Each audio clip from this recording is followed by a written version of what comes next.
Hello friends, आज हम बात करने वाले हैं ग्लोब के बारे में। बहुत से स्टूडेंट ऐसे हैं जिन्हें ग्लोब की जानकारी बिल्कुल नहीं होती है।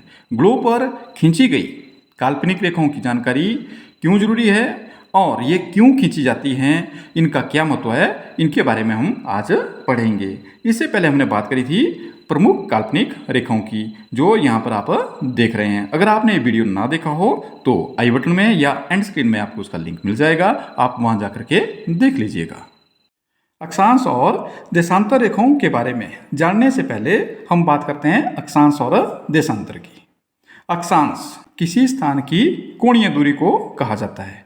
जैसे यहाँ पर 0 डिग्री है, यहाँ पर अक्षांश है, तो ये कोणीय दूरी जो है ये अक्षांश कहलाती है। और इसी तरह से हम देशांतर को भी मापते हैं। तो अक्षांश रेखाएं क्या हैं?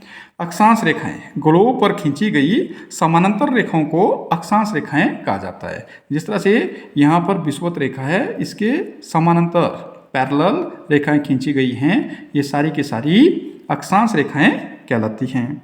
या भूमध्य रेखा से किसी भी स्थान की उत्तरी अथवा दक्षिणी ध्रुव की ओर कोणीय दूरी का नाम अक्षांश और संबंधित रेखाओं को अक्षांश रेखाएं कहा जाता है। ये हमारी कोणीय दूरी है इस तरह से, और इस कोणीय दूरी के अनुसार जो भी रेखाएं खींची गई हैं पूर्व से पश्चिम की ओर जो रेखा खींची गई हैं, इन्हें अक्षांश रेखाएं कहा जाता है। अक्षांश रेखाओं से संबंधित कुछ महत्वपूर्ण बातें हैं जिनको जानना बहुत ही जरूरी है। नंबर 1, अक्षांश रेखाएं एक दूसरे के समानांतर होते हुए पूर्णवृत्त हैं। जिस तरह से एक दूसरे के ये समानांतर हैं और पूर्णवृत्त भी हैं, अर्थात सभी अक्षांश रेखाओं के बीच की दूरी बराबर है। दो अक्षांश रेखाओं के बीच की जो दूरी है वो बराबर होती है। सभी अक्षांश भूमध्य रेखा, ये जो हमारी भूमध्य रेखा है, इससे 1 डिग्री के अंतराल पर खींचे जाते हैं और 1 डिग्री अक्षांश लगभग 111 किलोमीटर का होता है। अक्षांश रेखाएं भूमध्य रेखा 0 डिग्री अक्षांश से शुरू होती है और भूमध्य रेखा के समानांतर इसके पैरेलल खींची जाती हैं, जो पूर्व से पश्चिम की ओर चलती है और दूरी को उत्तर या दक्षिण की ओर मापती हैं। अक्षांश को भूमध्य रेखा से, ये जो भूमध्य रेखा हमारी भूमध्य रेखा से उत्तर की ओर और दक्षिण की ओर, अर्थात उत्तरी ध्रुव और दक्षिणी ध्रुव की तरफ को मापा जाता है। जैसे जैसे हम उत्तरी ध्रुव की तरफ या दक्षिणी ध्रुव की तरफ यात्रा करते हैं, वैसे वैसे अक्षांश बढ़ता जाता है और 90 डिग्री तक पहुंच जाता है। इस तरफ भी 90 डिग्री है और इस तरफ भी 90 डिग्री है। मज़ेदार बात है कि ध्रुव तारे की सहायता से भी किसी स्थान का अक्षांश निर्धारित किया जा सकता है। अक्षांश रेखाओं के बारे में हमने बहुत सी महत्वपूर्ण जानकारियां प्राप्त की, लेकिन एक सबसे महत्वपूर्ण जानकारी है कि ये जो अक्षांश रेखाएं हैं इनकी कुल संख्या कितनी है। इसके बारे में बहुत ही कन्फ्यूजन है। कुछ का मानना ये है कि ये 181 है और कुछ एक लोगों का मानना है कि ये 179 है, 179 है। तो आज आपकी कन्फ्यूजन जरूर दूर होगी। जैसे हम बात कर रहे हैं अक्षांश रेखाओं की, जैसे जैसे हम उत्तरी ध्रुव की तरफ जाएंगे तो ये अक्षांश रेखाएं इनकी लंबाई कम होती जाती है।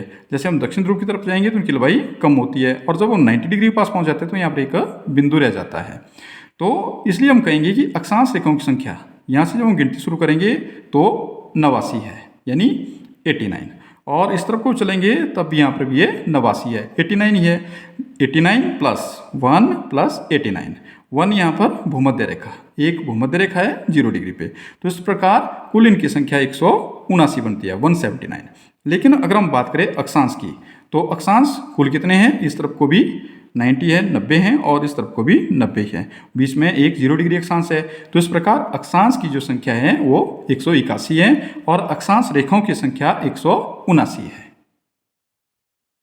अक्षांश रेखाओं के बाद अब बात करते हैं देशांतर रेखाओं की। देशांतर रेखाओं से पहले हम बात करेंगे देशांतर की। देशांतर किसी स्थान की कोणीय दूरी देशांतर है, जिसे भूमध्य रेखा के साथ प्राइम मेरिडियन के पूर्व या पश्चिम में डिग्री के रूप में मापा जाता है। देशांतर प्राइम मेरिडियन के पूर्व या पश्चिम में किसी भी स्थान की स्थिति है।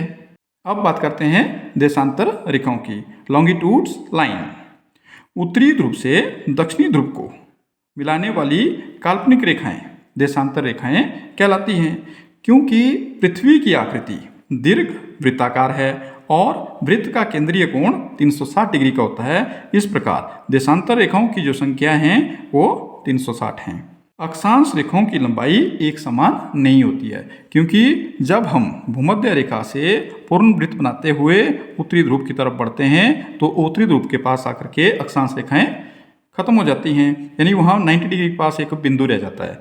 लेकिन देशांतर रेखाओं की लंबाई सभी की एक समान रहती है। देशांतर रेखाएं भूमध्य रेखा के साथ 90 डिग्री का कोण बनाती हैं। जो देशांतर रेखा ग्रीनविच वेधशाला जो लंदन के निकट है से गुजरती है उसे प्रधान देशांतर रेखा कहा जाता है। इसका मान 0 डिग्री देशांतर है। ग्रीनविच से पूर्व की ओर पूर्वी गोलार्ध और ग्रीनविच से पश्चिम की ओर पश्चिमी गोलार्ध कहा जाता है। 1 डिग्री देशांतर दूरी तय करने में पृथ्वी को 4 मिनट लगते हैं और 15 डिग्री देशांतर पूरा करने के लिए पृथ्वी को 1 घंटे का समय लगता है। भूमध्य रेखा पर 1 डिग्री देशांतर लगभग 111 किलोमीटर के बराबर होता है। ध्रुवों पर यह दूरी घटती जाती है। पृथ्वी अपनी धुरी पर, ये जो इसका अक्ष है, इस पर पश्चिम से पूर्व की ओर घूमती है। इसलिए पूर्व का जो समय है वो आगे और जो पश्चिम का समय है वो पीछे होता है और इसी कारण सूर्य पूर्व से उगता हुआ दिखाई देता है।